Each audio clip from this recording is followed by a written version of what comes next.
มารีวิวแห้วที่บ่ใส่เงินสักกีบเนาะอันนี้ก็ไม้ไผ่หรือไม้หยังก็ได้อันนี้ก็คือยางติดรถที่เขาถิ่มแล้วเสือกขาวมองดูสีเก็บเอาก็ได้สีใส่ก็ได้วิธีการทำงานของมันก็คือแบบนี้เนาะแห้วใส่ได้2ระบบ2แบบมา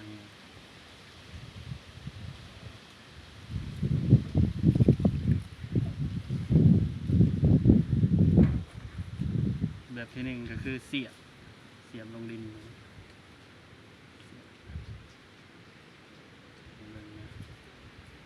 มีการทำงานมันทำงานแบบไหน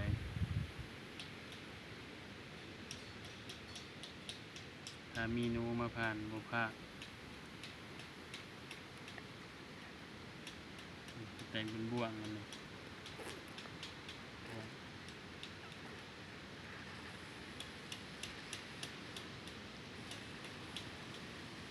มันเสียบลงดินนะสมมติว่าหูหนูอยู่นี่